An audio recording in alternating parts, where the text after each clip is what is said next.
네, 여러분 안녕하십니까? 2023년 8월 9일 수요일 노영희의 뉴스 인사이다 시작하겠습니다.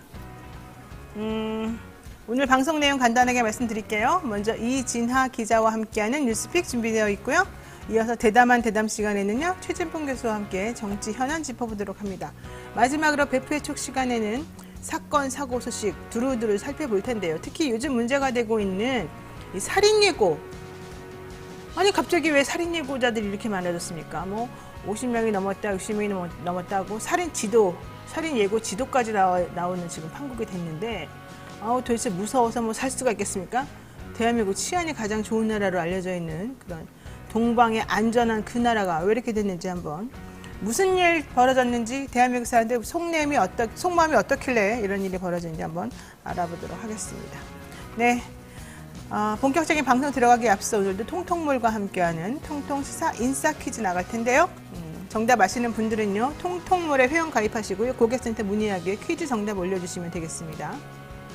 제가 선물 드리니까 나 혼자만 알아야지 그러면서 통통몰 회원 가입을 혼자만 하는 분들 계시는데 그러지 마시고 엄마, 아빠, 누나, 형님, 동생, 뭐 삼촌, 이모, 고모 다 불러 모아서 다 가입시키십시오. 그리고 퀴즈 정답 올려주시면 훨씬 확률이 높아집니다. 자, 당일 11시까지 답을 남겨주신 분들 중 총 2분을 뽑아서 그날 2분씩 통통 생활 상품을 드립니다. 중복 당첨은 안 되니까요. 여러 명, 10명을 모아가지고 한번 당첨의 확률을 높여보시죠. 자, 어쨌든 질문입니다. 이것도 주관식인데 요즘 이것만 보면 답답합니다. 본래 5명 체제죠, 방통위는. 근데 수개월째 지금 대통령이 임명을 안 하고 있습니다. 국회를 통과해가지고 기다리고 있는 사람이 지금 3개월 넘게 4개월 넘게 기다리는 최민희 의원 같은 사람 있죠. 자, 본래 5명 체제인 방통위는 수개월째 3명만으로 파행 운영 중이고요. 야당 추천 몫이었던 김현 의원 혼자 고군분투하고 있습니다만 아무것도 해결되는 게 없습니다. 이런 상황에서 합의제 기구인 방통위는 제적위원 과반 찬성으로 의결이 가능한데 그렇다면 3명의 의견으로 이게 가능해야 될 것 같은데 이상하게 지금 3명밖에 지금 현재 안 나와 있으니까 3명 중에 과반수만 되면 된다. 그래서 2명 자기네 마음대로 다 하고 있다는 거죠. 자, 과연 이게 맞는 것인지 잘 모르겠습니다.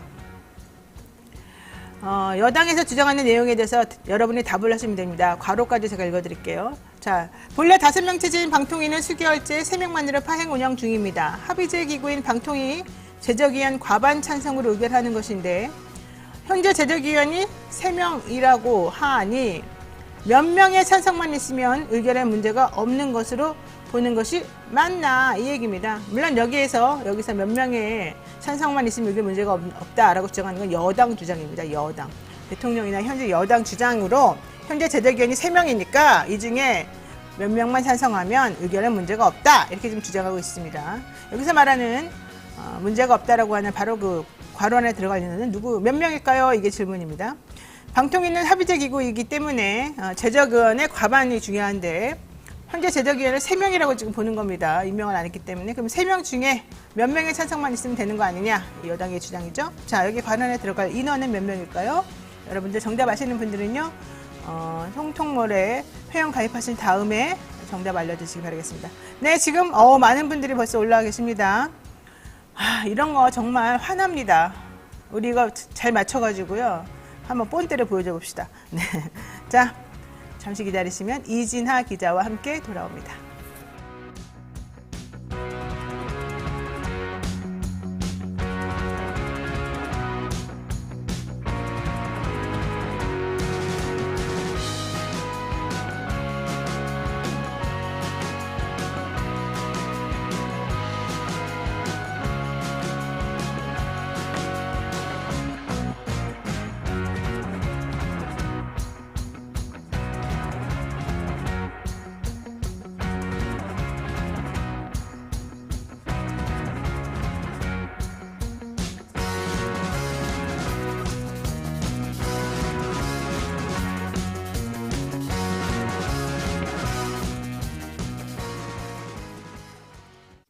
네, 바쁜 아침 이것만은 꼭 알아야 된다. 여러분들께 엄선해서 알려드리는 뉴스픽 시간입니다. 듣기만 해도 이해가 쏙쏙 되는 그런 시간이죠. 오늘도 이진하 뉴스모터 기자 나와 있습니다. 안녕하십니까? 네, 안녕하십니까? 네, 조수진 의원 얘기가 요즘에 한 이틀 내내 나오더라고요, 기사에. 네. 중앙선거관리위원회에서 조수진 국민의힘 의원의 사무실 특혜 의혹을 조사하겠다고 나섰다는데 이게 정확히 무슨 말일까요? 네, 일단 내용을 살펴보면 조수진 의원이 당협위원장으로 있는 목동 지역구에서 사무실을 사용했는데요. 이곳이 주변 시세보다 싸게 임대한 사실이 알려진 것입니다. 네, 조 의원이 사용한 사무실은 역세권이고 1층이었습니다. 또 보증금 1억 원에 월세 100만 원을 주고 사용했다는 것이 알려졌는데요. 주변 시세를 살펴보니까 250만 원에서 300만 원의 월세를 낸 것으로 이제 확인이 됐습니다. 오, 엄청 싸네요. 딴 데는 300만 원짜리 월세를 네. 본인 혼자 100만 원에 내고 있었다? 네. 사실 그 차액 상당히 뇌물로 볼 수 있는 건데, 원래는. 네, 그래서 이제 논란이 됐더니 네. 조 의원은 약 2년 반 동안 사용했던 사무실을 옮겼습니다. 이후에 같은 사무실이 이제 3개월 뒤에 임대로 나왔는데요. 보증금 3천만 원에 월 300만 원으로 나오게 된 것입니다. 특혜 논란이 계속되자 조 의원은 특혜가 아니고 보증금을 더 많이 냈기 때문에 반전세 개념으로 사용했다. 또 당시에 코로나 때문에 공실이 많아서 저렴하게 이용한 것이다라고 이제 말을 했는데 건물주 이거보다 문제가 된 것은 건물주가 양천구의원으로 지냈다는 사실이 알려지면서입니다. 이분이 또 지난해 양천구청장 출마를 준비했다는 내용이 보도되면서 문제가 된 것인데요. 네, 그러면서 이제 당협위원장이 조 의원에게 우회적으로 후원한 것이 아니냐 이런 의혹이 제기됐습니다. 그러니까 지금 보증금 1억 원에 월세 100만 원이다. 근데 알고 봤더니 월세는 한 300만 원짜리 건물이더라. 왜냐면 위치도 좋고 1층이고 하니까 역세권에. 네. 그래서 이제 특혜 논란이 벌어지니까 의원이 사무실을 옮겼는데 옮기고 난 다음에 보니까 다른 사람한테는 3천에 300만 원을 받더라 이거잖아요. 그러면 사실 조 의원 말대로 보증금이 7천만 원이나 더 증가했으니 반전세 개념으로 월세를 좀 더 올려받는 것도 뭐 그렇게 이상한 건 아니지 않습니까? 근데 문제는 그게 아니라는 거죠. 네. 그러한 우려나 뭐 위험성, 가능성 이런 것도 있는데 그거 플러스 지금 조 의원이 이 동네의 당협위원장이라는 게 중요한 거죠. 네. 그래서 양천구의원이었고 또 이제 양천구청장으로 출마했다라는 내용 때문에 의혹이 제기가 됐고요. 네. 또 하나는 이제 조 의원에게 직접 수십만 원대 후원을 여러 차례 한 사실도 알려졌습니다. 그래서 이거는 좀 특혜가 있는 것으로 보인다라는 그렇죠. 얘기고요. 또 조 의원은 근데 이제 의혹이 계속 이렇게 되자 이제 조 의원이 임대는 건물주의 마음대로 하는 것이 아니냐, 월세는 이제 건물주의 마음이다 이렇게 해명을 해서 조금 이야기가 나오고 있습니다. 네. 건물주가 양천구 의원이고 그 의원이나 시의원은 그 지역의 당협위원장들이 공천권을 가지고 있기 때문에 네. 그래서 항상 끊이지 않아요 논란이. 뭐 돈을 받았다, 뭐 특혜를 줬다 여러 가지 얘기들이 많이 있는데 조수진 의원 같은 경우에 이런 식이라고 한다면 뭔가 좀 의혹을 살 수 있는 그런 충분한 상황이 되겠군요. 네. 자, 게다가 해당 건물주는 조 의원에게 직접 또 후원을 하기도 했었다. 먼저 이런 얘기였고요. 네. 어쨌든 조 의원 앞으로 어떻게 이 부분 해결될지. 이거 근데 어쨌든 감사인지 뭐 수사인지 하기로 했다는 거죠? 네, 선관위에서 수사를 하기로 했고요. 뭐 그전에도 조수진 의원은 예전에 재산 축소 신고도 좀 줄여서 해서 논란이 그렇죠. 됐었는데 2021년에 80만 원 이제 벌금형이 나오면서 의원직 면직은 좀 피하게 됐었던 일도 있었죠. 여러 가지 일이 있어서 또 이번에 조사에 어떻게 될지 또 모르겠습니다. 총선을 또 앞두고 있으니까요. 잘 조사가 돼서 확인이 됐으면 좋겠습니다. 더 중요한 게 뭔지 알아요? 네. 조수진 의원 명단이 돌고 있다는 겁니다. 아, 공천을 주지 않겠다라고 찍었다는 국민의힘 사람들 이름이 쭈르륵 돌고 있지 않습니까? 네. 보셨어요? 아니요, 저는 아직 보지 못했습니다. 거기에 누구누구는 이런 이유로, 누구누구는 이런 이유로, 누구누구는 이런 이유로 공천 부적격자 해가지고 명단이 쭈르륵 돌고 있어요. 조수진 의원 위험한 상황이더라고요. 네. 근데 지금 이번에 수사까지 받고 이 문제가 터졌다? 이거 괜히 그런 것 같지가 않은데 이게 자라보고 놀란 것은 소뚜껑 보고 놀란다 이런 건지 아니면 진짜로 우리의 촉이 딱 맞아가지고 그러는 건지 여러분들은 누구 말이 맞을 것 같아요? 제 말 중에 어떤 게 맞을 것 같아요? 나는 알아요.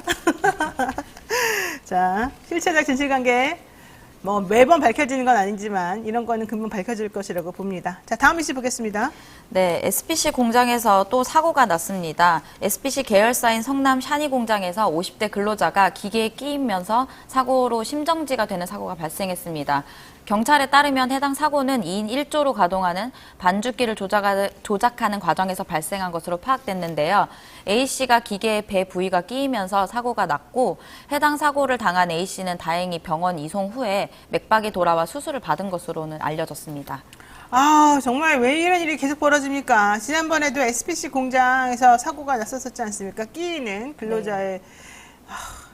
자, 이번에 SPC 계열사인 성남 샤니 공장. 샤니 공장에서 만드는 빵 많이 잘 팔리고 사람들이 좋아하는데 네. 또 50대 근로자가 기계에 끼이는 사고가 발생했다. 그래서 심정지가 됐다 이런 얘기인데요. 2인 1조로 가동하는 반죽기를 조작하는 과정에서 이런 일이 벌어졌다. 지난번 사고는 2인 1조로 가동하는 반죽기를 혼자 가가지고 하다가 네. 문제가 생겼던 거였잖아요. 이번에는 혼자 간 건 아니었나 보네요. 네, 2인 1조로 하긴 했지만 이제 지난해 말씀하신 것처럼 지난해에 10월 15일이었죠. 그때 SPC 계열사인 평택 SPL 제빵 공장에서 네. 20대 여성 근로자 B씨가 소스 교반기에 끼어서 숨지는 사고가 발생했습니다. 당시에 B씨는 여러 소스 배합물을 넣는 작업을 하다가 변을 당한 것인데요. 이 작업 또한 2인 1조로 해야 됐지만 이때 하지 않아서 홀로 작업에 투입됐다가 변을 당한 것입니다. 그때 이제 사고 직후에 SPL의 현장이 이제 뭐 천막을 둘러놓고 다른 기계에서 작업을 진행하면서 좀 사건을 은폐하려고 하다가 국민들의 공분을 사게도 됐었죠. 맞아요. 그때도 사고 났었을 때 즉각 조치하고 그 가동을 중단하거나 이러지를 않고요. 일단 사람들한테 알려질까봐 그것부터 그냥 수습하느라고 사람들이 정말 화가 많이 나 있었습니다. 그 당시에 그 모양을 보고. 네. 어쨌든 이번에 해당 사고를 당한 A씨는 다행히 맥박은 돌아왔고 수술을 받았다고 하는데 지켜봐야 될 것 같은데 이런 사고가 근데 너무 많아요. 1년 네. 사이에 벌써 3번째, 올해만 2번째 일어났다는 얘기인데 네. 어떻게 됩니까 도대체가? 네, 말씀하신 것처럼 이번 사고는 1년 사이에 3번째, 그리고 올해만 2번째 일어난 산재입니다. 똑같은 현상이 일어난 사고만 꼽은 것인데요. 네. 10월에도 끼임 사고로 손가락이 절단됐고 올해 7월에는 같은 사고 역시나 있었고요. 끼임 현상으로 인해서 심정지가 이번에는 일어난 것인데 이제 반복되는 사고 안전관리 대책의 근본 개선이 미흡한 것이 아니냐는 이런 지적이 나오고 있습니다. 사고가 난 후에 SPC는 이제 입장문을 통해서 불의의 사고를 당하신 직원과 가족분들께 깊은 위로의 말씀을 드린다고 이제 이야기를 했고요. 경찰에서 조사를 진행하고 있으며 당사는 정확한 사고 원인 규명을 위한 조사에 성실한 자세로 임하겠다라고 이제 밝혔는데 이런 사과가 아니라 이제 근본적인 대책 마련이 좀 필요할 것으로 보입니다. 네, 맞습니다. 민주진영 박진영님께서 아마 우리 방송 나오시는 우리 박진영님 같아요. 민주진영 박진영님께서 중대재해기업처벌법 엄격 적용하여 기업주를 구속시켜야 됩니다. 이렇게 말씀하셨는데요. 그 말이 맞는데 항상 법 적용을 잘 안 하더라고요. 그리고 적용해봤자 거의 당신 책임 없습니다. 뭐 이런 식으로는 많이 가더라고요. 아, 참네요. 어쨌든 이진아 기자 수고 많으셨습니다. 네, 감사합니다. 네, 생방송 댓글 참여 계속해서 부탁드리고요. 잠시 기다리시면 최진평 교수와 함께 오겠습니다.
뒤에 아니요 도시에 또 들어갑니다. 또 일정 기간 국적 관계없이 다 시험 볼 수가 있어요. 없잖아요. 그러면 민법으로 간다.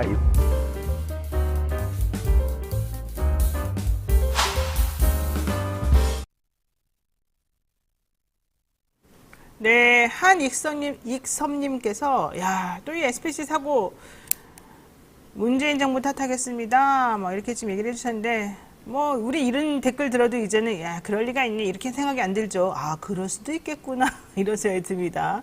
이게 저는 싫다고요. 왜 이런 걸 우리가 익숙해져 가고 있냐고요. 자, 본격적으로 수요일 코너 들어가도록 하겠습니다. 여러분은 지금 노영의 뉴스인사이드 함께하고 계시고요. 하루도 조용할 날 없는 정치권 속에서 열불 나는 여러분들을 위해서 꼭 필요한 본인이 대신 화를 막 내주는 그런 분입니다. 얼굴 보면 좀 화가 올라와 있는 듯한 느낌이 좀 드는데 우리가 좀 화를 좀 풀어줄 수 있을지 계속해서 같이 화를 내게 될지 한번 들어보겠습니다. 시사계의 촌철살인 래퍼 랩진봉 최진봉 교수 모셨습니다. 어서 오십시오. 안녕하십니까. 네. 정부가 태풍 카눈의 북상으로 세계 스카우트 잼버리를 새만금에서 조기 철수하고 수도권으로 이동했습니다. 어제 오전 이후로 갑자기 모든 언론의 기사가 또 잼버리 찬양 일색으로 돌아섰습니다. 혹시가 느끼셨습니까? 느꼈어요. 아니 잼버리라고 하는 게 원래 네. 야영을 하는 거예요. 야영. 네. 그러니까 텐트 치고 야영하는 게 잼버리의 기본적인 정신이에요. 그리고 호연지기를 키우고 이게 14세, 18세 사이에 청소년들이 참여하거든요. 그런데 이런 잼버리가 지금 관광하고 있고 딴 데 가서 왜냐면 이게 우리나라 정부가 제대로 대응을 못해서 이런 거 아닙니까? 그럼 그거를 지적을 해야지. 그게 무슨 잘하는 일이라고 무슨 산사에 가서 산사 체험을 하고 그게 잼버리입니까? 그러니까요. 관광 왔어요 지금? 아니 돈을 이 사람들은요 나라마다 약간 차이가 있지만 대충 우리나라에 한 600만, 900만 원 정도 내고 왔어요. 네, 맞아요. 비행기 값 들어가지고 참가비도 150만 원이거든요. 네. 그런데 와서 지금 호텔에서 자고 야영을 해야 되는 기본적인 수칙이라 그래야 되나요? 잼버리의 기본적인 정신은 야외에서 야영을 하면서 다른 사람들과 교류도 하고 거기서 여러 가지 경험도 하고 이러면서 자기들의 어떤 성장 과정에 많은 것들을 배워가는 거예요. 자연과 네. 체험하면서. 그러기 위해서 잼버리를 하는 건데 잼버리 야영장 아니면 호텔에서 자고 일부는 또 호텔에 뭐 장소가 없어가지고요. 큰 연회장 같은 데 있잖아요. 거기 바닥에서 자고 있어요. 지금 영국 대표단 같은 경우에는. 그런데 뭘 잘하고 있다고 무슨 뭐 또 더 웃기는 건요. 조직위원장이나 김현숙 장관을 포함해서 모든 사람들이 위기관리 능력이 뛰어나다는 등 우리나라가 뭐 대처를 잘하고 있다는 등 아니 뭐 이게 뭐 하는 겁니까 대체? 아니 지금 이 문제가 왜 벌어졌는데 이제 잘한대요? 아 잘한대요. 대처를 잘하고 있고 우리나라의 위기관리 능력을 전 세계에 보여줄 수 있는 기회가 된다. 이게 지금 뭐 하는 겁니까? 뭐 정신승리예요? 그러네요, 진짜. 뭐 정신승리가 처분이 정말 없이, 진짜. 대단합니다. 어?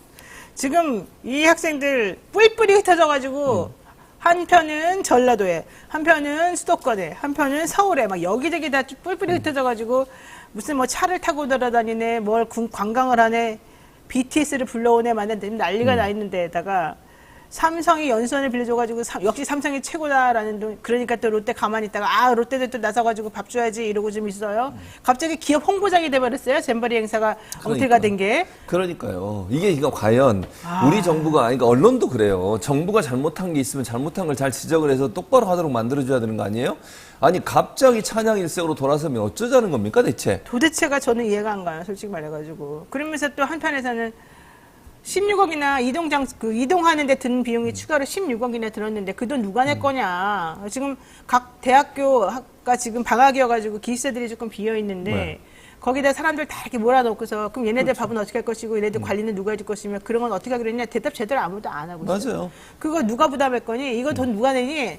당연히 잼버리 걔네들이 내야 되는데 그것도 그렇죠. 지금 대답도 안 하고 있어요. 그러니까요. 그러니까 지금 현재는요 이렇게 되면 이제 비용 같은 게 기숙사도 마찬가지로 무료로 쓰는 게 아니에요. 당연하죠. 거기서 비용을 왜 내야죠. 다 돈을 내야 되는데 네. 그 돈을요 각국의 잼버리 그러니까 보이스카우트 연맹에서 내야 돼요. 그러니까 그게 말이 되냐고. 말이 안 되죠. 네, 그러니까 네. 추가적으로 돈이 또 들어가는 그거는 거잖아요. 우리나라가 잘못했으면 우리나라가 돈을 다 대줘야 그렇죠. 되는 거 원래 아니에요? 그래야 되는데 그렇게 안 하고 있단 말이죠. 그러면 이런 문제에 대해서 제대로 잘 보도를 지적을 하고 해야지. 그렇죠.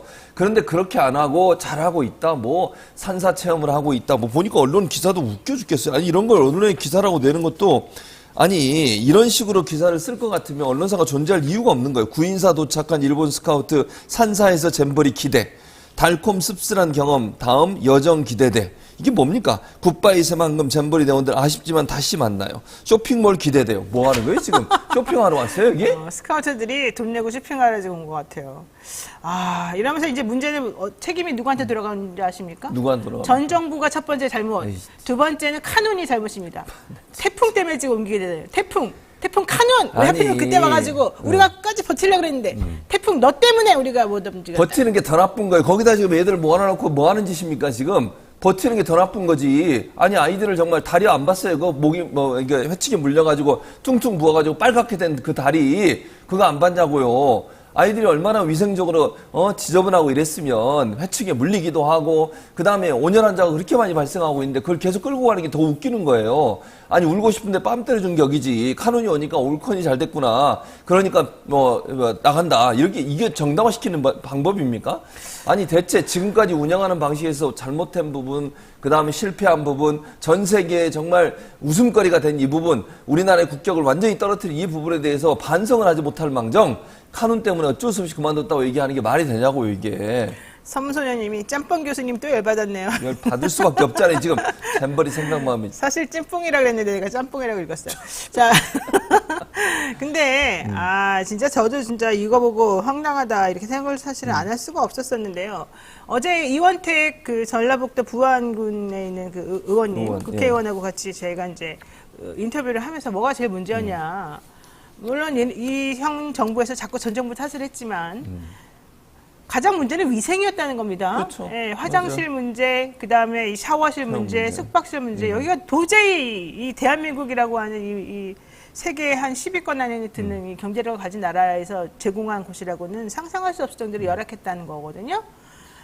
그거를 왜 전 정부 탓을 하죠? 화장실이 지저분하고 물 제대로 공급 안 되고 이게 전 정부랑 무슨 상관이에요? 그건 이번 정부가 이번에 이 주최하는 곳이 잘못했기 때문 이거잖아요. 그러니까 그렇죠. 뭐든지 전 정부 탓을 하면서 자기는 책임 없다고 들어가더니 이제 카눈으로 핑계 돌릴 수 있어서 기쁘다는 거고요. 이제 맨 마지막에 누구한테 또 잘못 들린 줄 알아요? 누구? BTS 니네가 군대 가 있는 바람에 K-팝을 보여주지 못해서 우리가 유정의미를 못 거뒀다. 이럴 수가 있는 거예요 이제는. 아니 BTS가 무슨 모란본 악당이에요?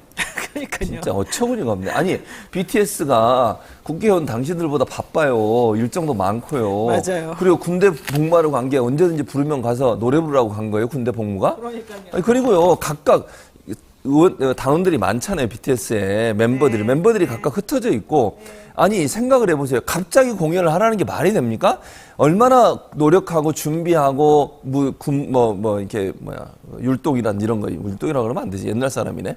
뭐라 그래야 돼? 안무 이런 거 준비하고 이러려면 시간이 많이 필요한 거예요. 한 번 어떤 콘서트를 하려면요. 그 사람들이 모여서 얼마나 오랫동안 준비하는지 몰라요. 갑자기 며칠 전에 오라 그러면 말이 됩니까 이게? 아니 그리고 군복무를 하고 있는 사람 2명이에요. 나머지 사람 어떻게 할 건데요 그러면? 아니 각각의 일정이 있을 거고 그 사람들이 다 스케줄이 있을 거 아닙니까? 심지어 나나 노영희 변호사 다 스케줄이 있어서 오라고 그래서 함부로 갈 수 있는 시간이 없어요. 미리미리 계산을 해서 계획을 짜가지고 해야죠. 지금 뭐 아무 때나 오라면 가고 이런 무슨 독재 시대예요 지금? 지금이 어느 시대인데 일반인한테 이래라 저래라 군인이라고 마음대로 여기 와서 이거 해라 저거 해라 말이 됩니까 지금? 우리 지난번에 대통령이 그 부인하고 미국 가면서 블랙핑크 거기서 공연을 한 해 만에 마음대로 그랬었죠, 그런 얘기 그때, 한번 맞아. 했잖아요. 그거랑 비슷하지 않아요? 비슷해요. 공연하는 분들을 그냥 내가 딱 시키면 아무 때나 와가지고 공연하는 사람으로 안 와봐. 옛날에요. 제 경험 하나 말씀드릴게요. 나중에 오늘 이제 매불쇼에 제가 어제 얘기했던 얘기 녹화라 아직 안 나가서 이게 최초로 여기서 밝히는 거예요. 네, 고맙습니다. 매불쇼에서 나중에 보세요. 뭐냐면 제가 해병대 근무했잖아요. 해병대 근무할 때 그때가 92년 3년이에요. 그러니까 지금부터 몇십 년 전이잖아요. 그때도 우리 그 부대에 옛날엔 방위병 단기사병이라고 불렀는데 네. 지금 없어졌죠. 방위병이 있었어요. 그 당시에는. 근데 서울대 음대 다니던 학생이었어. 그 중간에 휴학을 하고 군대에 온 거예요. 방위병으로. 네. 근데 그 학생이 근무를 하고 있었는데 부대에 생사를 하는데 그 학생한테 그거를 시키는 거야. 가요를 부르라고. 위에서 지시가 내려왔어요. 그러니까 우리 이제 정훈 참모실에 근무를 하고 있었기 때문에 그 친구한테 이제 시키라고. 왜냐면 서울대 음대니까 노래 잘할 거 아니냐. 그러니까 부대 행사하는데 와서 가요를 부르라는 거야.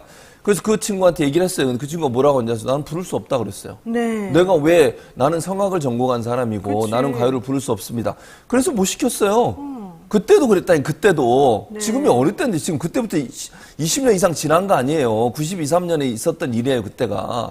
아니 자기가 개인적으로 하고 안 하고는 본인이 결정하는 문제인 거예요. 네. 이래라 저래라. 국회의원이라고 그래도 되는 거예요, 맘대로? 그러니까. 아니 이게 뭐 말이 되는 거예요?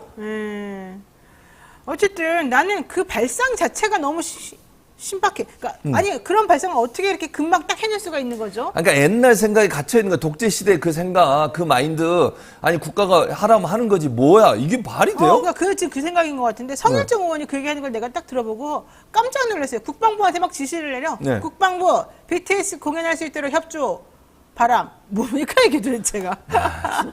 참내원. 그러니까 정권 잡으면 마음대로 할 수 있다는 그런가 거예요? 봐요. 그런가 말이 봐요. 안 되는 거죠. 자, 더 웃긴 건 또 있습니다. 잼버리 조직위원회가 자유로운 취재를 허용했더니 우리 조직과 우리 행사를 엉망진창으로 물어뜯더라. 화가 엄청나게 많이 났습니다. 그러면서 오늘 질환자 속출, 행사장 내 식사 부실, 매장 폭리 운영 등에 대해서 지적을 하는 기사가 쭉쭉쭉쭉쭉 나오니까 취재 통제에 나섰고요. 취재 통제 항의를 하니까 부정적인 기사 때문이 아니다. 사실이 아닌데 자꾸 사실을 왜곡해서 기사를 냈기 때문이다. 왜 자꾸 확대해서 없는 말을 지어냈느냐? 이게 이제 그 사람들이 하는 얘기였더라고요. 주장이죠. 근데 아무리 우리가 살펴봐도 없는 말 지어낸 거 없고 없어. 외신에서 보도하더라도 전혀 틀린 말이 없었었고 우리가 잘못한 게 맞았었고 오히려 우리가 지금 축소해서 내지는 제대로 보도를 확인을 못해가지고 보도 안 한 게 더 많은데 지금 이 조직위에서는 자기네가 잘못한 거를 전적으로 인정하고 해결할 생각은 안 하고 왜 취재하니 왜 그걸 알리니 이렇게 화를 내고 있다는 그러니까 거예요. 잘 보세요. 100번 양보해서 그러니까 그 사람들의 말을 그러니까 들어준다고 해도요. 인정한다 하더라도 취재를 제한하는 것 자체가 문제인 거예요. 그렇죠. 그러면 그렇죠. 해명을 하면 되잖아. 예를 들어서 언론사에서 온열환자가 몇 명 나왔습니다. 숫자가 틀릴 수 있잖아요. 뭐 틀릴 수 있어요. 그럼요. 그러면 해명을 해야지. 이거 이래서 이렇게 잘못 보도된 겁니다. 네. 그렇다고 해서 취재를 제한합니까? 들어가는 지역을 막습니까? 아니 델타 지역이라고 그래서 거기는 이제 특별히 준비된 지역이에요. 네. 그러니까 지도자들과 외국에 있는 사람들이 만나서 문화 교류도 하고 이 지역만 잘 관리를 하면서 거기 들어와서만 취재를 하래. 아니 실제 현장에서 느끼고 그 넓은 지역이잖아요. 수명만 평 되는 곳이에요. 네. 아이들이 직접 어떻게 지내고 있는지, 정말 텐트는 잘 쳐 있는지, 안전 관리는 잘 되고 있는지, 위생 관리는 잘 되고 있는지 직접 가서 봐야죠. 왜 취재를 제한하는 거예요? 뭘 숨길 게 있어서 떳떳하면 취재를 열어줘야지. 그럼요. 아니 언론이 원래 하는 일이요. 잘못된 거 지적하는 거예요. 언론이 하는 일이 제대로 운영 안 되는 거 지적해서 잘 되게 만드는 것이고요. 네. 그걸 국민의 알 권리라고 하는 거예요. 그걸 왜 막는 거예요? 국민의 알 권리를 막는 것은 국민이 국가를 감시하고 관리할 수 있는 그 기능 자체를 무마시키는 거잖아요. 그렇죠. 언론이 원래 그런 역할을 하는 거예요. 언론이 그럼 무슨 잘하는 것만 보여주려면 그게 무슨 언론이에요? 홍보 기관지지. 그러니까 그걸 보고 공산당 기관지라고 하는 거예요. 맞아요. 델타 구역이라고 하는 것은 세계 각국의 스카우트 지도자와 청소년들이 만나서 문화를 교류하고 소통하는 공간이고 당연히 이 구역에 대해서는 자유로운 취재가 허용이 돼야 됩니다. 언론사 당연히 들어가서 어떤 식으로 교류하는지 봐야 되지 않겠습니까? 그렇죠. 그게 바로 이 대회의 본질이기도 하거든요. 자, 그래서 당연히 잼버리가 초창기에는 여기에서 취재하는 거를 뭐 막지 않았고 허용을 했습니다. 그런데 갑작스럽게 자꾸 잼버리에 대해서 안 좋은 기사가 쏟아져 나오니까 조직위원회에서 이렇게 요구를 합니다. 오늘부터 델타 구역에 들어가려면 취재 시간을 정해서 스카우트 운영 요원과 동행해라. 즉 자기네 식구를 한 명씩 꼭 데리고 다니라는 거예요. 북한 그래서 같아, 북한. 맞아, 바로 그거야. 북한이 그러잖아요. 북한이 감시하는 사람 꼭 어. 붙이듯이. 누가 외국인이나 가면 취재할 때도 외국의 언론사들이 만약 북한을 취재하잖아요. 안내원이랑 꼭 데리고 다니잖아요. 그리고 찍으려고는 못 찍게 하고 여기 이 사람 찍어도 되고 이건 찍으면 안 되고 이렇게 하는 거잖아요. 뭐가 네. 달라요 이게 지금? 아니 그렇게 이동관 그 특보 이 사람이 공산당 기관지 얘기했잖아요. 그런 언론이 아니라고. 네. 뭐가 다르냐고요. 제가 물어보고 그러니까요. 싶어요. 그러니까요. 무슨 차이점이 있죠 대체 그거하고? 더더군다나 더 충격적이고 너무너무 창피한 일이 벌어졌습니다. 영국 일간 가디언지 아시죠 여러분? 가디언. 가디언이 이런 얘기를 했습니다. 잼버리 관련 제보창을 받는다. 나 지금 열받았다. 이거 가디언이 한 말이에요. 제가 한 네. 말이 아니라. 이게 지금 취재를 우리가 할 수 없으니까 당신들로부터 제보를 받아갖고 내가 취재를 해야 되겠다. 내가 기사를 쓰려고 그러는데 한국에서 우리를 막아가지고 내가 도저히 기사를 쓸 수가 없다. 니네들이 알고 있는 정보를 나에게 갖다 줘라. 가디언이 지금 이렇게 얘기하고 있는 거예요. 그러니까요. 왜냐면 실제적으로 취재를 못하니까 이제 어떻게 해야 돼? 현장에 있는 사람들이 제보를 받을 수밖에 없어요. 그렇죠. 거기 현장에서 경험한 사람이 나는 이런 경험을 했다. 이런 문제가 있다. 이거 제보를 받을 수밖에 없는 거잖아요. 이런 일이 언제 일어난 줄 아세요? 모든 걸 다 통제할 때 일어나는 거예요. 맞아요. 언론이 자유롭게 취재를 하면 제보를 특별히 받을 이유가 없어요. 왜? 기자가 들어가서 취재하면 되니까. 그렇죠. 근데 그걸 막아놓으니 이제 어떻게 해야 돼? 내부에 있는 사람 제보를 할 수밖에 없는 거지. 그게 더 안 좋은 거예요. 제보 들어와서 더 안 좋은 상황이 밝혀지는 게 뭐가 좋냐고. 그래서 보도를 하면 그게 또 잘못됐다고 얘기해. 아니 그러면 현장을 보여주든지 본인들이 해명을 하면서 잘못된 보도라고 하면 그게 잘못됐다는 걸 증명하기 위해서라도 현장을 보여줘야 될 거 아니에요. 네. 아니면 자유로운 취재를 허용해서 언론사 기자들이 직접 가서 취재를 해서 보도를 하게 되면 이런 논란이 안 생기잖아. 그걸 막으니까 제보를 받는 거예요. 제보를 받아가지고 보도하는 게 언론의 사명인 거지. 그리고 우리나라 언론들은 그런 제보 받아가지고 적극적으로 보도를 해야 될 거 아니에요. 이런 안 해요, 문제가 있다는 우리나라는. 거를 네. 왜 안 하냐고. 왜? 외국의 언론들은 이렇게 문제를 삼고 있는데 거기에 대해서 우리 언론이 더 적극적으로 나서서 현장과 가깝고 또 취재원도 많으니까 더 적극적으로 보도를 해서 이 문제를 바로 잡아야 되잖아요. 그런데 그게 아니라 무슨 어디 가서 아까 얘기했잖아요. 산사 가서 체험하고 있다 이런 네, 칭찬이 나오고 네, 있고 네. 이게 언론에서 할 일인지 모르겠어요. 더더군다나요. 그것도 모자라가지고요. 우리 언론이, 우리 조직이가요. 야, 니네 좋은 말만 해. 좋은 말만 좀 해줘. 이렇게 자꾸 사람들을 압박했다네요. 그러니까요. 이것도 사실 이거는요 언론 통제예요. 언론 통제. 그러니까 어떤 부정적인 얘기 기사하는 거 아까 잠깐 나왔잖아요. 외국인 네네. 유튜버한테 그런 얘기도 했다고. 왜 그런 걸 보도하냐고. 그러니까 막 화냈대잖아요. 네, 그게 말이 안 되는 거예요. 아니 언론이 그런 역할을 하는 기관인데 그 역할을 하지 못하게 만드는 것은 언론의 기본적 사명 자체를 하지 못하도록 제한하는 거니까 언론과 표현의 자유 억압이에요. 이거 보세요. 잼버리 현장 찍은 유튜버에게 너 감옥 가. 협박했다는 거야. 카메라도 카메라도 압수하고. 있어. 이게 공산주의나 있을 수 있는 그러니까, 얘기예요. 너무 창피스러워요, 진짜. 이게 독재 국가나 있을 수 있는 얘기지. 대한민국에 그렇게 자유를 입에 달고 사는 대통령이라는 사람이 있는데잖아. 그런데 무슨 카메라를 뺏고 너 감옥 간다고 협박을 하냐고요, 유튜브한테. 아니, 우리가 그런 거 보잖아요. 무슨 높으신 분들이 취재하려고 그러면은 너 일로 와! 이러면서 막 이렇게 딱 잡고서 카메라 뺏고 핸드폰 뺏고 다 부숴버리고 그래서 우리나라에서 벌어지고 있는 그러니까. 그리고 지금 현재 국제 행사에서. 아니 윤석열 대통령이 특보가 뭘로 임명한 유인촌 씨 있잖아요. 잘 네, 아시죠? 유인촌 기자들한테 알죠. 막 난리 친 사람 알죠. 그런 사람을 데려다가 시키고 이동관 씨처럼 공산당 기관지 얘기하고 이런 사람들을 불러다가 방통위원장 시키려고 하고 네. 대체 이 나라는 언론에 대해서 어떤 생각과 사고방식을 갖고 있는 겁니까 대체? 자, 김현식 여가부 장관, 뭐 하도 여기저기서 얻어맞고 있으니 이 정도쯤이야 뭐 이럴 수 있겠습니다만은 뭐라고 얘기했냐. 햇빛을 피할 그늘이 부족하고 뭐 음식이 부족하고 위생상태가 열악하고 충분하지 못한 의료 서비스 등이 문제다. 먼저 이런 얘기 계속해서 나오니까 여기에 대해서 그냥 그런 건 아주 사소한 문제다. 이런 식의 얘기를 했고요. 독일 기자가 평소에 굉장히 잘 조직되어 있는 걸로 알고 있는데 한국 왜 이러냐. 그러니까 별로 만족하지 못한다고 대답한 사람은 정말 얼마 안 돼. 4%밖에 안 돼. 이렇게 말하고. 지난번에 성추행 문제 나왔을 때 아주 경미한 사안이야. 이렇게 말한 거랑 똑같이 모든 걸 다 지금 축소시키고 있다. 이런 얘기를 할 수밖에 없겠습니다. 자, 그러니까 지금 이게 잼버리냐 아니면은 나중에 디스스비르가 나와 있는 K 관광을 하는 것으로 지금 노선을 바꾼 거냐 말들이 많이 나오고 있고요. 국제 소송도 지금 불사하겠다라고 하는 입장들을 지금 내세우고 있는 것 같습니다. 자, 한덕수 총리가 책상에 있지 말고 현장에 가라.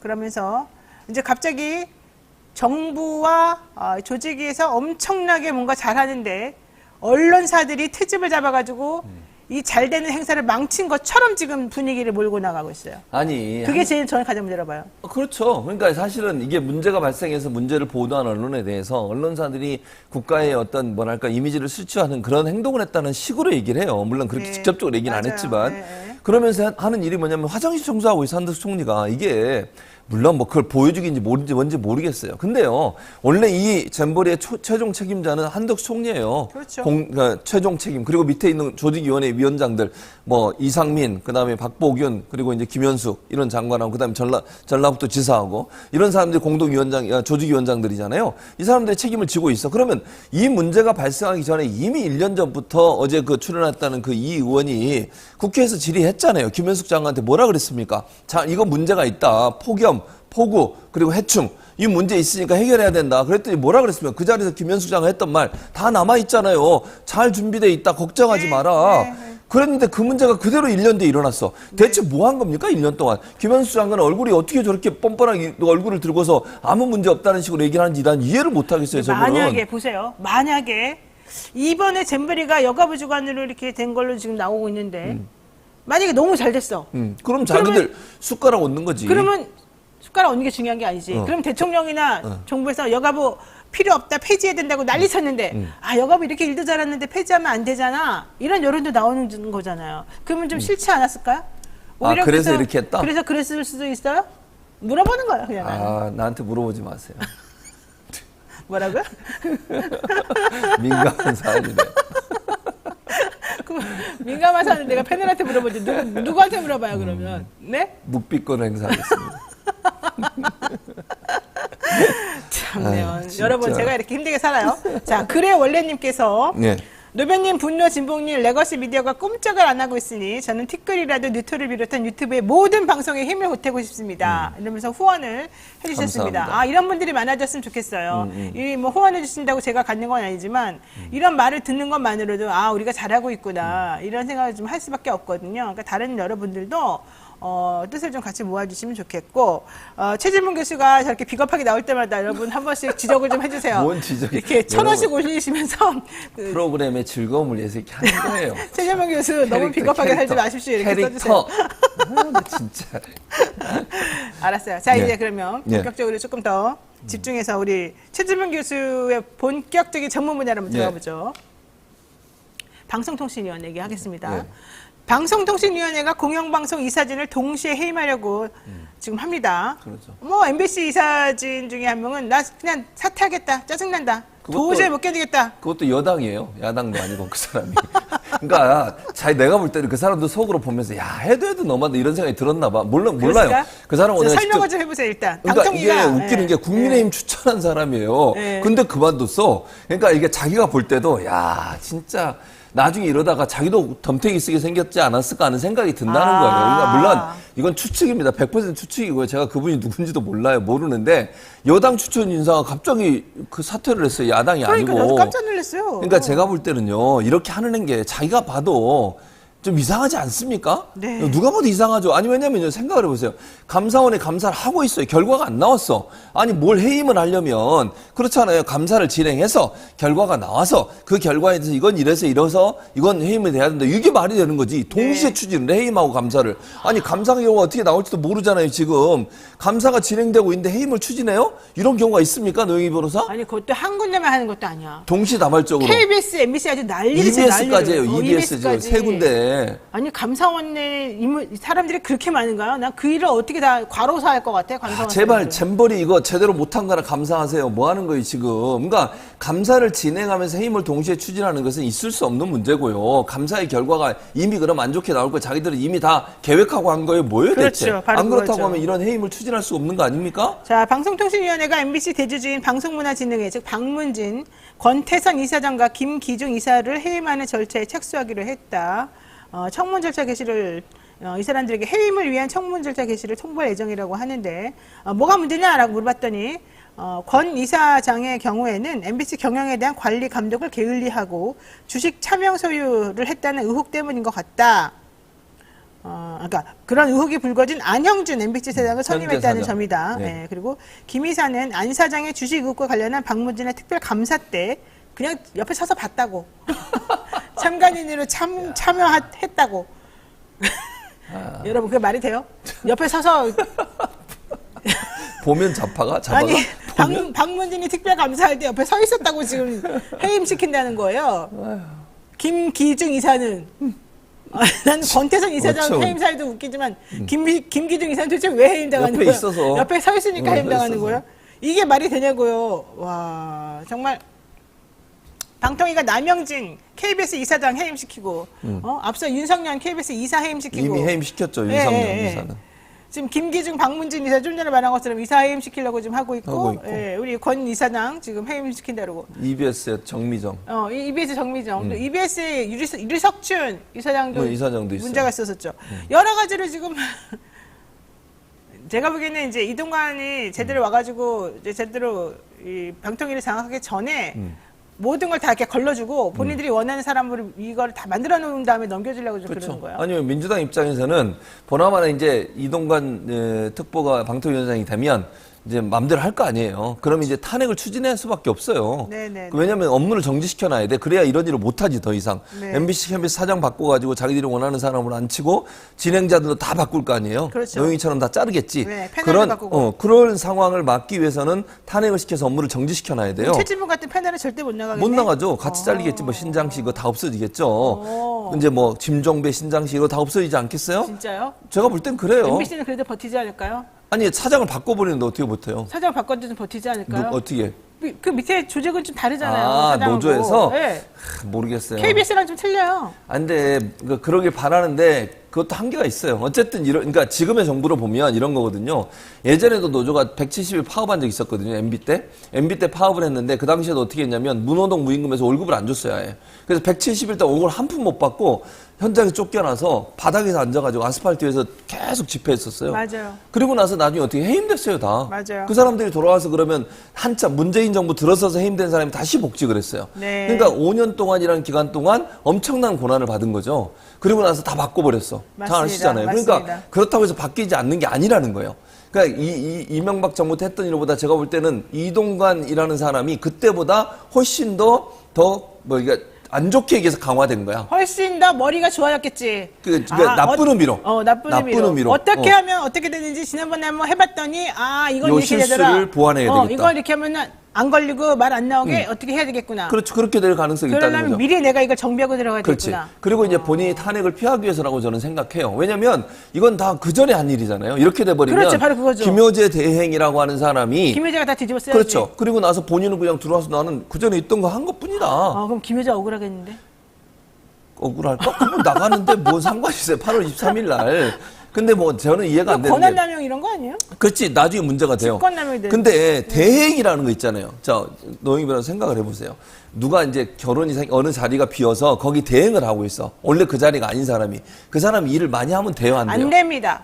정확하게 말씀드리면 진짜 어처구니가 없어요. 대행은 적극적 행정 같은 거 하면 안 하면 됩니다. 안 돼요. 현상유지. 소극적 행정으로 현상유지만 해야 됩니다. 그렇지. 근데 지금 자기가 위원장보다 더 많이 일을 해, 지금. 바로 그겁니다. 이게 말이 됩니까, 지금? 월권을 행사하면서. 그러니까 이런 거야. 대통령이 탄핵됐는데 밑에 있는 총리가 대행을 해, 대통령. 그러면 다 해, 모든 걸. 자기가 인사도 하고. 이게 말이 안 되는 거잖아요. 대행이라고 하는 것은 다음 사람이 올 때까지 현상 유지하면서 자리만 지키고 있으면 되는 거예요. 뭐 위원장도 아닌 사람이 대행이라고 해서 대행이 모든 걸 행사하면 말이 되냐고, 이게. 그러니까 이런 형태가 결국은 이동관 지금 이제 나중에 방통위원장이 될 사람에 대해서 더 탄핵에 대한 어떤 위험성을 좀 줄여주기 위해서 이런 행동을 하는 게 아닌가 이런 추측이 옛날에 가능하다는 황교안 전 대행. 총리가 네. 박근혜 전 대통령 직무 대행했었잖아요. 그랬었죠. 그 정도도 사실은 좀 많이 한 건데, 그 많이 정도 한 하는 거지. 게 맞아요. 근데 지금 하려는 것은 뒤에 올 사람을 위해서 그냥 앞에 있는 모든 것들을 다 장애물을. 쫙 없애주겠다는 그렇지. 거잖아요. 맞아요. 있을 수가 없는 얘기죠. 있을 수가 없는 거. 김PEC님, 김팽님, 나중에 우물 치울 때 빠지라고 똑똑한 사람입니다. 막 이런 얘기 좀 하고 계시는데 칭찬해주면 안 됩니다. 진짜 잘한 줄 압니다. 진짜 이거 큰일 났습니다. 큰일 났어요. 지금 보세요. 방통위가 권태선 MBC 이사장에 대한 청문을 한 14일쯤에 열고 16일에는 방통위 전체 회의에서 해임안을 의결할 것이라고 분석을 했고 네. KBS와 EBS 두 이사의 해임 건의안을 올릴 것으로 예상이 되면서 박문진 이사 2명의 해임도 함께 처리할 것이다 얘기됐고요. 여러분 지난번에 무슨 일이 벌어졌었냐면 동아일보에서 하나 단독에 나왔어요. 네. 최민희 의원에 대해서 법제처가 부적격이라 잘 들어보세요. 부적격자라고 법제처가 해석을 내렸다라는 것을 그러니까 해석을 내렸다라고 동아일보에서 단독으로 새벽에 보도를 냈어요. 그날 법제처가 무슨 소리냐 우리는 그런 거 낸 적이 없다 오보다라고 얘기를 했어요. 근데 동아일보가 왜 그런 일을 했겠습니까? 미리 깔아줘 버리는 거예요. 그런 분위기로 최민희는 부적격자. 더 중요한 거 법제처가 그런 걸 해석할 권한이 없는 거예요. 최민희 의원은 국회에서 오케이가 돼가지고 통과가 된 사람이잖아요. 대통령이 형식적 임명권자로서 형식적으로 임명한다에다가 세면하면 되는데 그걸 안 해가지고 지금 여기까지 온 사람인데 그거를 법제처가 무슨 해석을 해가지고 부적격이냐 아니냐를 따집니까? 그러면 국회가 왜 있습니까?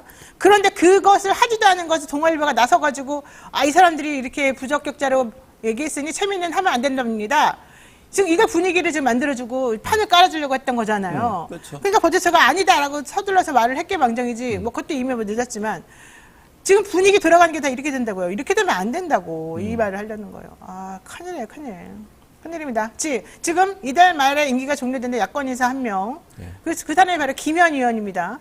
그래서 여권 인사 2명. 김효재와 지금 또 그 사람이 지금 나가겠죠. 이상민. 그러니까 이번에 나가는 사람은 김효재, 김현 두 사람이죠. 그렇죠. 민주당에서는 새로운 야권 인사 1명을 임명을 해서 2명을 견제해야 된다라고 주장을 하고 있는데 사실은 이제 최민희 의원은 이미 다 임명이 원래 되어 있던 사람이고 새로운 한 명이 더 들어야 되니까 2대2 구도가 돼야 된다는 게 야당의 주장인데 지금 그걸 안 해주려고 지금 이렇게 버티고 있는 중인 거예요. 그렇죠.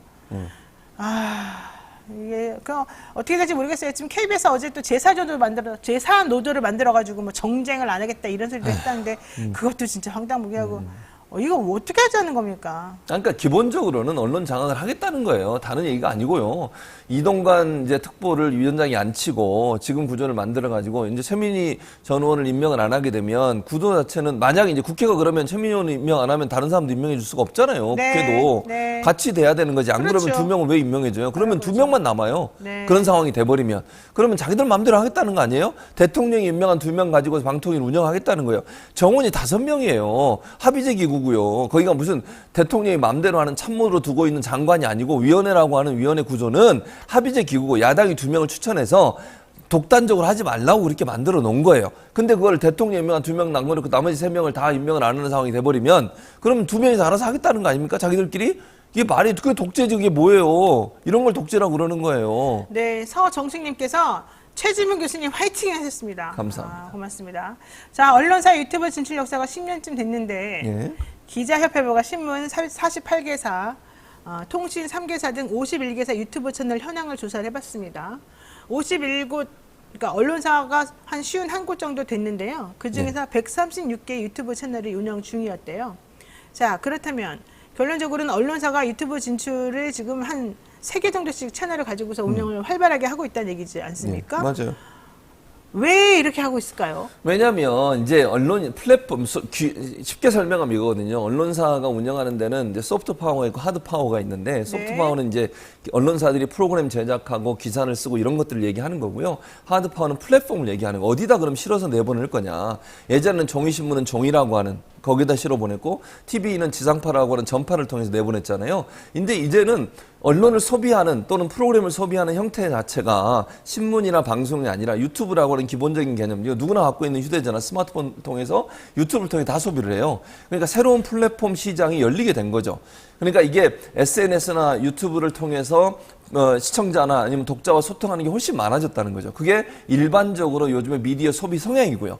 그러니까 새로운 플랫폼인 유튜브 시장에 적극적으로 진출을 해서 본인들이 갖고 있는 콘텐츠를 다양한 형태의 플랫폼으로 전달해주고 싶은 그건 이제 전략적인 선택이라고 봐요. 앞으로 신문을 누가 이제 얼마나 보겠어요. 다 이거 뭐 네이버나 아니면 이런 걸로 보잖아요. 기본적으로. 호텔로. 네. 그러니까 그런 상황이 되다 보니까 결국은 유튜브에 진출 않고서는 미래의 미디어 시장을 함께 갈 수 없는 상황이 될 거예요. 그런 시장에 미리 대비하는 차원에서 유튜브를 많이 열고 있다 이렇게 볼 수 있죠. 그러니까 결론적으로는 유튜브가 아직까지는 그렇게 뭐 정부라든가 이런 기관의 통제를 덜 당연히 받는다는 돌봤죠. 것 때문이기도 네. 하잖아요. 그렇죠. 그렇죠? 법으로 규제가 네. 왜냐하면 방송이나 신문은요 법의 규제를 받게 돼 있어요. 방송법에 보면 방송은 뭐 품위 유지라든지 아니면 뭐 좀 과격한 언어라든지 아니면 특정 정파를 지지하게 되면 방송통신심의위원회 심의에 들어가게 되고 제재를 받게 돼요. 그러니까 네. 그걸 하는 게 상당히 제한적이죠. 그러나 유튜브는 아직까지 방송법의 제재를 받지 않아요. 그러니까 좀 더 자유롭고 좀 더 과격한 표현을 할 수도 있고 이렇게 되는 거죠. 그리고 문제가 있는 부분에서 좀 더 적극적으로 문제를 제기할 수도 있고 이런 점들이 언론의 자유를 조금 더 표현해주는 그런 영역이 있다고 보이는 거죠. 그런데 그런 걸 너무 잘 알아서 그런지 내가 보기에는 이동관 씨가 만약에 방통위원장이 되면 유튜브 채널에 대해서도 어떤 식으로든지 간에 간섭을 하고 검열하고 이럴 그럴 것 수 같단 있어요. 말이에요. 네, 그럴 수 지금 있어요. 정은호님께서 이동관 씨 요즘 광채가 납니다. 얼굴이 아주 신이 나가지고요. 웃음기가 가시질 않고요. 아주 정말 그래요. 이렇게 말씀하셨는데 제가 봐도 그래요. 얼굴이 이렇게 막 돼가지고 너무 좋아하고 있어요. 아주 그냥 표정 관리를 하느라고 힘들어하시는데 문제는 정부가 언론을 통제하려고 하는 이 시도가 KBS나 MBC 같은 그런 거대한 방송국에 대해서도 아무렇지도 않게 하는데 유튜브 그까지가 개인적으로 하는 그런 채널이라든가 소규모 언론사가 운영하는 그런 작은 채널이라고 한다면 사실 뭐 얼마든지 영향력 행사하는 거는 문제도 아니거든요. 그럴 수 있죠. 그러니까 예를 들면 이런 게 될 수 있어요. 유튜브가 이제 만약에 가짜뉴스 계속 얘기하잖아요. 그거 뭐 있어요? 유튜브에서 진보적 성향의 목소리를 내는 사람들 그렇죠. 가짜뉴스 다 규정을 없애버리고. 하고 없애지 못할 텐데 이럴 수는 있어요. 유튜브를 방송법 범위에 포함시켜 버리는 그러니까, 거예요. 예. 그러면 규제가 훨씬 심해지는 거죠. 특히 네. 시사나 보도 이런 방송을 하는 유튜브 채널 같은 경우에는 이 방송법 범위에 포함을 시켜가지고 방송법의 기준에 맞게 재단을 하게 되면 유튜브에서 발언 내용도 상당히 큰 큰 충격을 받게 되죠. 그렇죠. 제한을 받게 되고 그런 방법을 쓸 가능성이 있다는 거죠. 그런 방법을 통해서 유튜브를 통제하는 그런 수단을 활용할 가능성이 있는데 그건 적극적으로 거부해야 한다고 봅니다. 저는 그것도 그렇고 이 사람들이 자의적으로 해석해서 이 통제하는 방식을 아주 교묘하게 그 진보적이거나 본인들에게 좀 비판적인 그런 유튜브들에는 막 계속 죽이는 방식으로 들어가고 실질적으로 보수적이라거나 자기네들이 체제를 조금 선동해주는 쪽에 대해서는 막 과감한 투자와 여러 가지 아끼지 않을 방식으로 허용해주면서 이렇게 불균형적으로 뭔가 운영할 거. 이거는 근데 사실 알아내기가 잡아내기가 어려운 부분이 있어서 그렇게 할 것 같기도 하고 또 하나는 광고가 중요하거든요. 유튜브식. 그렇죠. 유튜브에 광고를 못하게 하는 거예요. 그 채널에 수 막 있죠. 짝지 붙이고 뭐하고 또 내지는 회사에서도 이걸 못하게 하고 이렇게 가다 보면은 우리가 아무리 저항을 하려고 해도 우리는 힘이 없으면은 할 수 있는 게 없거든. 이제 이런 바른 말 할 때도 사실은 얼마 안 남았다. 얼마 안 남았다니 끝까지 해야지. 누가? 우리가 이렇게 본인은 멍석을 깔아줘도 말 안 하면서 왜 내가? 네. 갑자기 아니 뭐 말하라 그러면은 뭐 노영이가 했다는 둥 뭐 이러면서 맨날 그러잖아. 그렇죠. 어떻게 할 거야? 반성했어야지. 아니 뭘 반성을 해요. 제대로 할 거야? 끝까지 싸워야죠. 끝까지 할 거예요? 그런 잘못된 언론을 통제하고 억압하는 상황에서는 우리가 끝까지 싸워야 돼요. 뭐 우리의 목소리를 막을 수는 없다고 봐요 저는. 목소리를 안 내는 최진봉 교수가 이렇게 말하니까 좀 황당하네요. 예, 제가 대신 지금까지 내겠습니다. 이렇게 화를 내고 여기서 지금 몇 분째 화를 내고 있는데 제가 대신 내겠습니다. 좀 곤란한 거는 최 교수님 하시도록 하고 전 옆에서 지켜만 보고 있다가 같이 잡혀가겠습니다. 남이 불나가지고 불 나는 현장에 서 있다가 같이 방화범으로 잡혀가는 건가요? 아까 어떤 분이 아까 그랬었는데. 얘기했잖아요. 서서 보고 있었다고 처벌받고. 그러니까요. 참요. 자, 여기까지 하겠습니다. 오늘 최진봉 교수와 함께 이야기 나눠봤습니다. 고맙습니다. 감사합니다. 네, 저거 최진봉 교수가 하는 말 하나하나에 다 뼈가 있고 다 살이 있고 다 의미가 있습니다. 여러분들 나중에 응원 많이 해주시고요. 잠시 기다리시면 배프의 촉으로 돌아오겠습니다.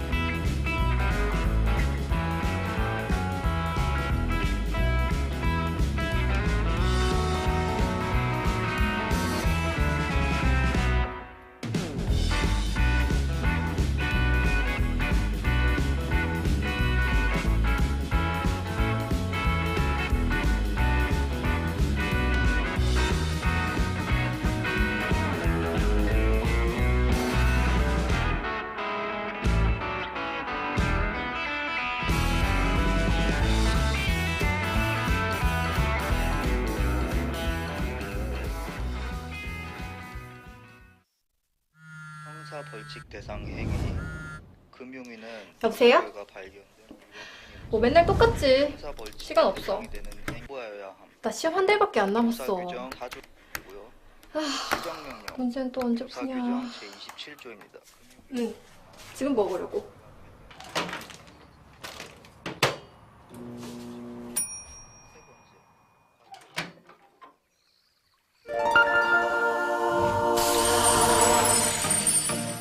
걱정 마세요.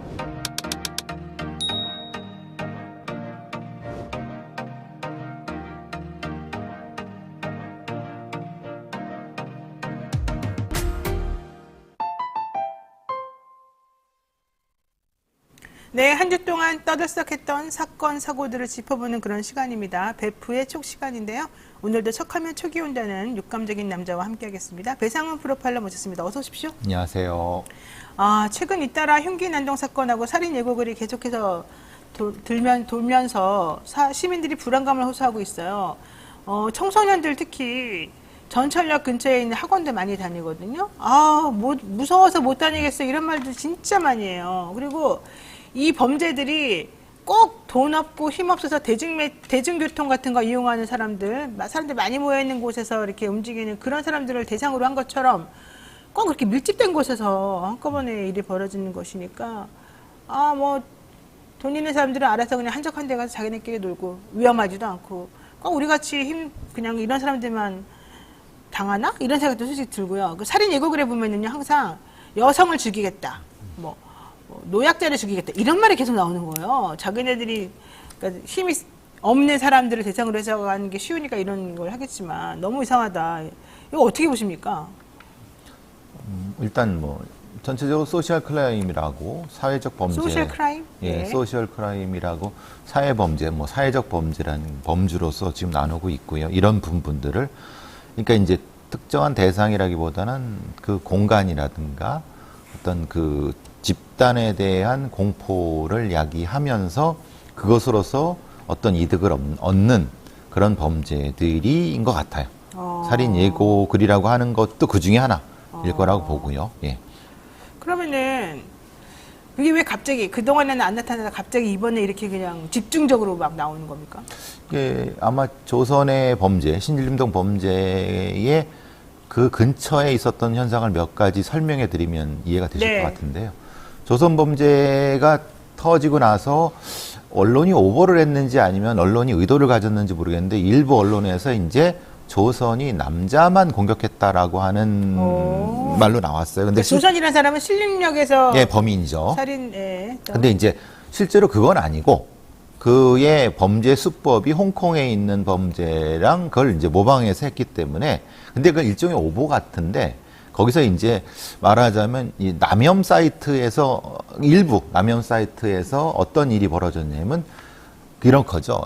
이 남자들만 죽였네? 이거 뭐 잘 됐다. 뭐 욕도 나오고 막 그래서 낄낄낄 웃고 막 그랬어요. 그러니까 그게 이제 조금 뭐라고 하나 정유정 사건과 연결돼 갖고 왜 정유정은 빨리 신원 공개를 하고 이기영은 좀 늦게 했느냐 이런 잠재돼 있던 것과 연결돼 갖고 하다 보니까 그거를 본 여혐 사이트의 사람들이 와서 다시 그걸 퍼날라 갖고 반대로 이제 한여 20명을 죽이겠다라는 쪽으로 댓글이 달리기 시작하고 그걸 본 저쪽에서도 한남 20명을 죽이겠다는 댓글에서 그게 한 이게 또 남녀 또 대결한 예, 거예요? 그러니까 이게 사실 사안의 본질과는 전혀 무관한 상태에서 네. 한국 사회에 그 잠재되어 있던 혐오 사이트, 헤이트 스피치와 연결이 되어 갖고 폭발 직전에 있었는데 네. 그 중간에 이제 최원종이 거기에 약간 참전하는 것 같아요. 최원종 예, 이번에 예. 서현역 사건. 서현역 예. 분당 AK 플라자에서 예. 이 사고를 일으킨 이 사람이 그 범인이 참여했어요. 거기에 일부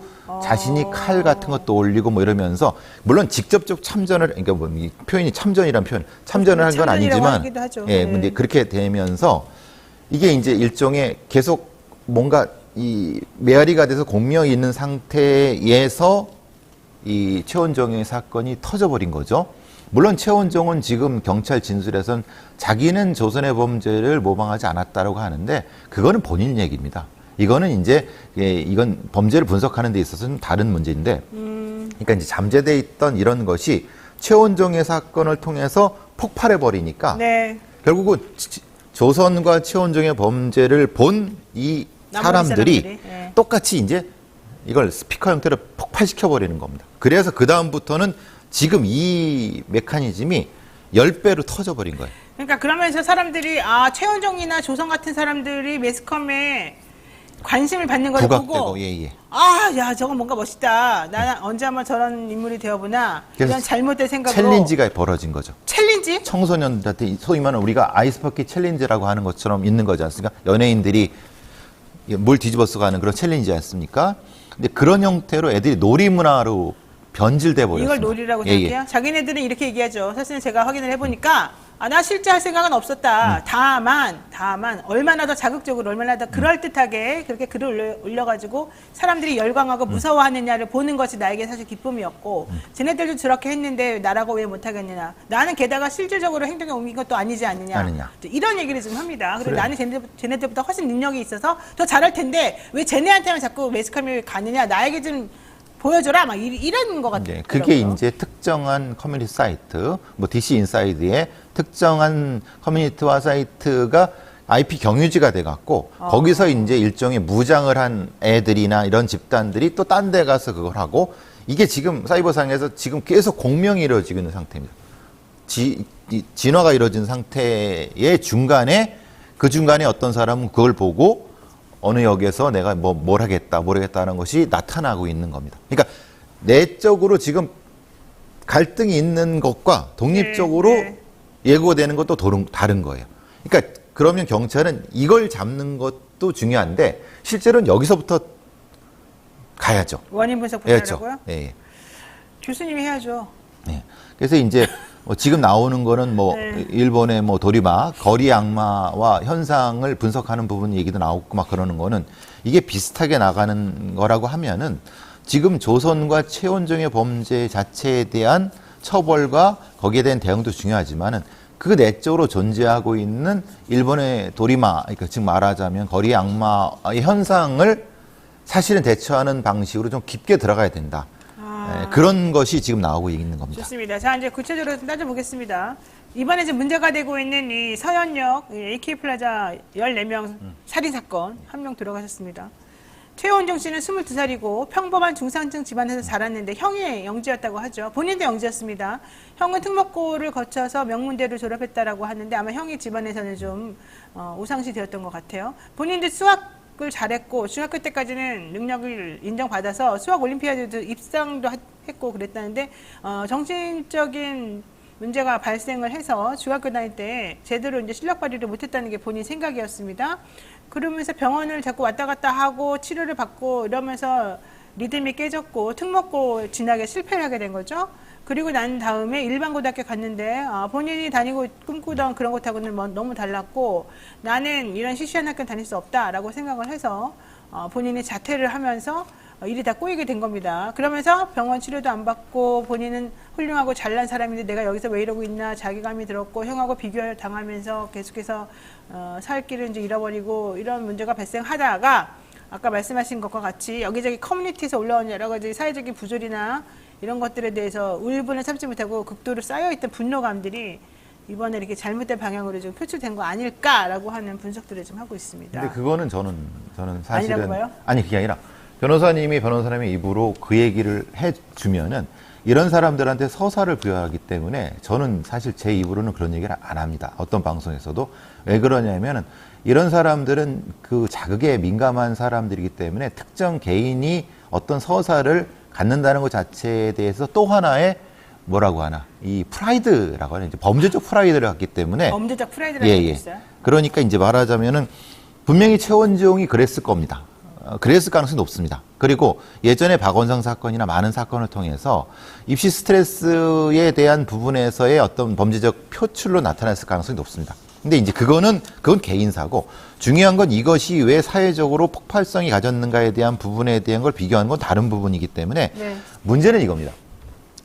이걸 왜 정신질환으로 봐야 되느냐 아니면 인격장애로 봐야 되느냐에 대한 부분을 지금 우리 사회나 전문가들이 혼란을 겪고 있는 건데 그 두 개가 굉장히 엄격히 다른 문제입니다. 왜냐하면 정신병이 범죄를 일으켰다고 하는 건 매우 조심스럽게 돼야 되는 거예요. 왜냐하면 거의 그 가능성은 0.01%밖에 없습니다. 그럼 인격장애가 문제냐? 그 인격장애에 대한 문제는 또 그게 이제 결국 사이코패스로 나가는 거지만 이건 인격장애와도 관련이 없는 부분이다. 그러면 도대체 이 현상의 두 가지 사회에서의 그 어떤 함수가 돌아가는 건 뭐냐라는 것을 사실 정확히 봐야 되는데 어떤 사람들은 정신병이 문제다. 어떤 사람은 사실은 인격장애가 문제다라고 해버리니까 국민들이 사실은 헷갈리시기 때문에 요거는 좀 조심스럽게 접근을 해야 된다라고 보는 거고 다만 본인이 가지고 있는 개인사, 예를 들면 우리 지금 저 표현한 것처럼 수영영재의 몰락이라고 하는 것은 우리 사회 가지고 있는 일종의 병리현상이죠. 그죠? 병리현상에 대한 부분은 또 다른 부분이다. 그죠? 질환과 인격장애와 병리현상이 이게 겹치고 있기 때문에 우리가 헷갈리는 거지. 그래서 이제 저걸 가지고 저 부정적 에너지를 가지고 거리로 나가려고 하는 그런 사람들이 많이 있는 겁니다. 그거를 우리가 사회적으로 억제를 해야 되겠죠. 그러니까 지금 말씀하시는 건 자꾸 그 사람들에게 뭔가 스토리를 부여주지 말아라. 그러면 그 사람들이 더 으쓱해지고 그런 걸 가지고서 모방 범죄도 늘어나고 본질이 흐트러진다. 이런 거죠.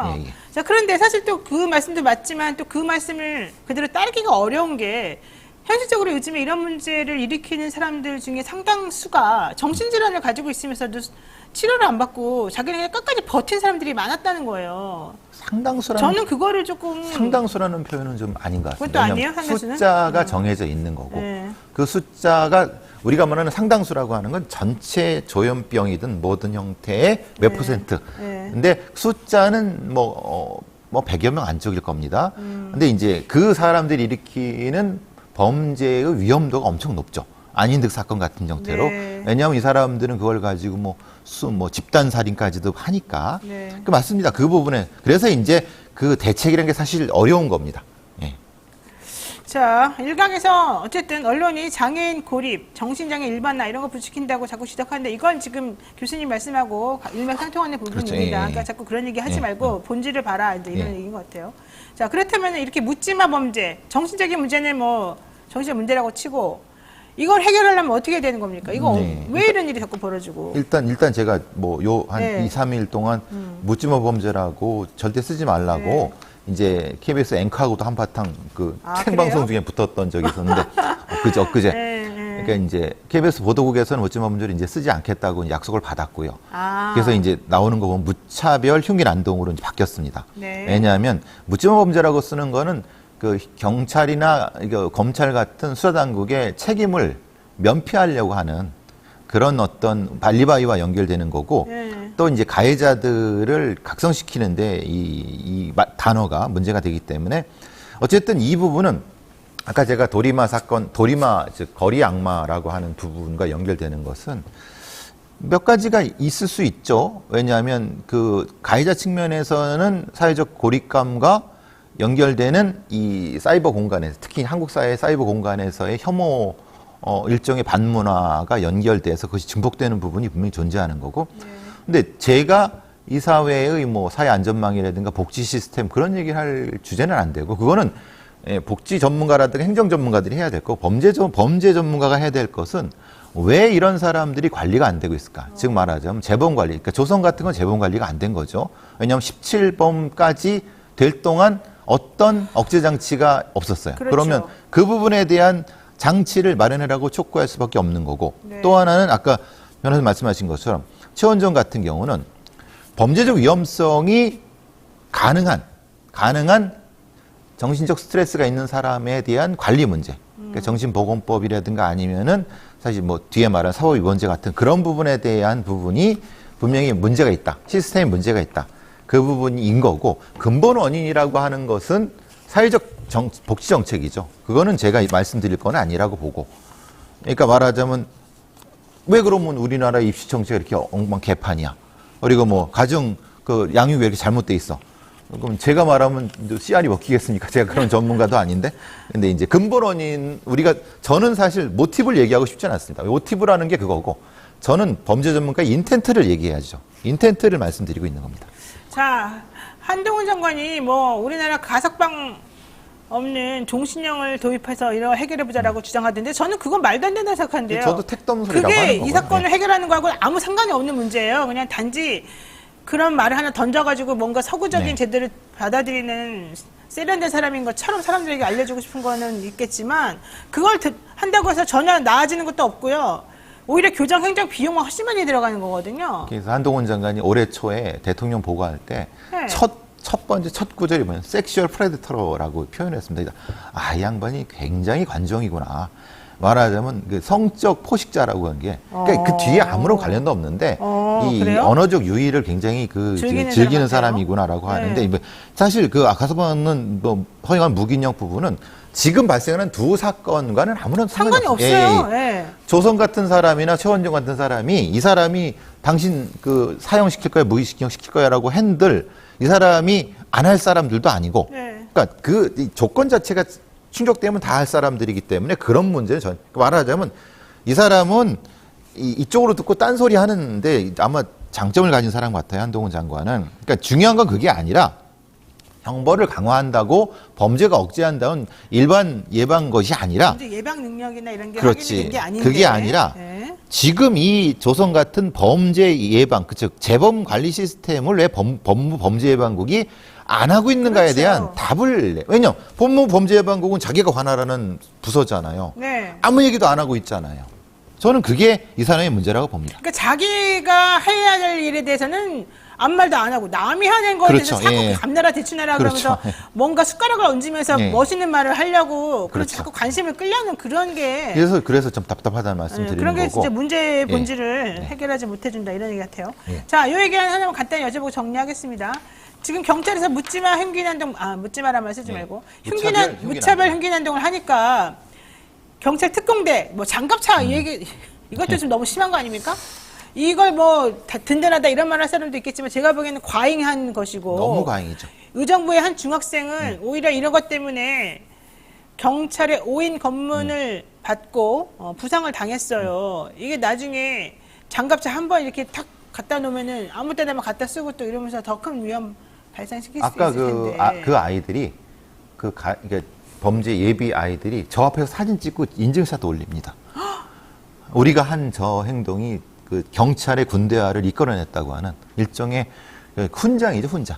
아, 그렇군요. 그렇죠. 그거를 오히려, 모르는 겁니다, 이 오히려 사람들이. 그렇게 되네. 왜냐, 이게 경찰의 군대화의 가장 큰 징표는 뭐냐면 네. 이게 멋있을 것 같지만요, 실제로 장갑차 안에 사람 없습니다. 왜냐면 이 뜨거운 날 쇳덩어리 안에 있습니까? 완전 익어버려요. 그럼 익어버리고 그 안에 저분들이 서 계시면 몇 시간이 서 계시겠습니까? 큰일 나는 거거든요. 저 사람 그렇죠. 죽이는 거거든요. 그렇죠. 중요한 건 저것은 일종의 가시적인 효과지만 하루 이틀짜리지만 실제로 중요한 거는 차분한 대응이죠. 맞습니다. 그리고 아까 말씀드린 것처럼 저런 살인 예고하는 아이들이 저 사진 앞에서 사진 찍고 인증샷 올리고 있는데 그거를 애써 광고하고 있는 겁니다.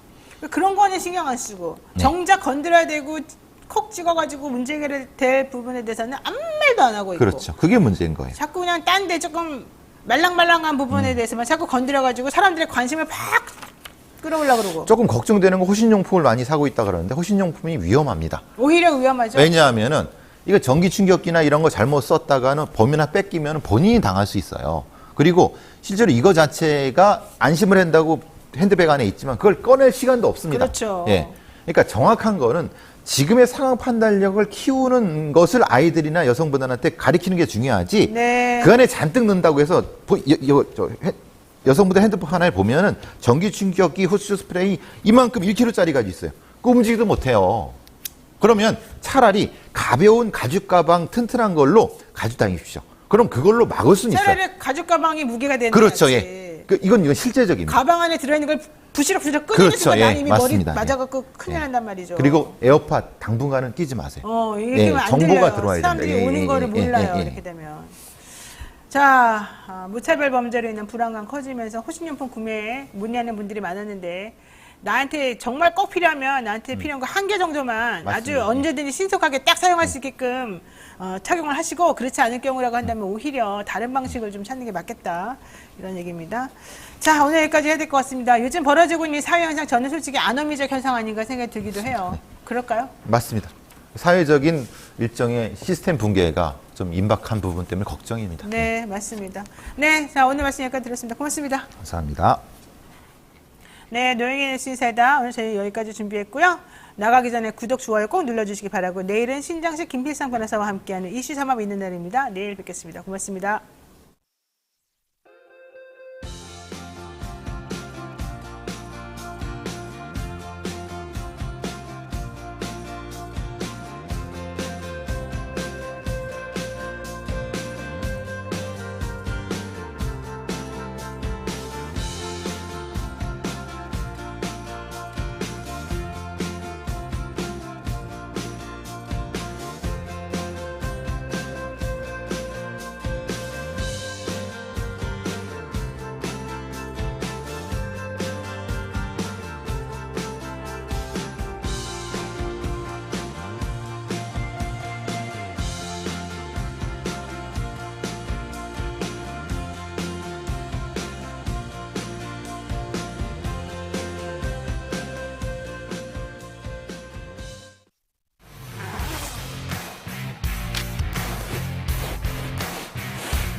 주식 평가 방법이 사용되고 있어요.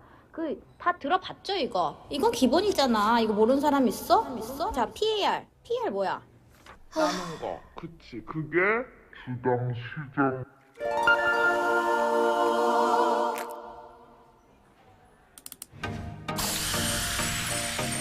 걱정 마세요.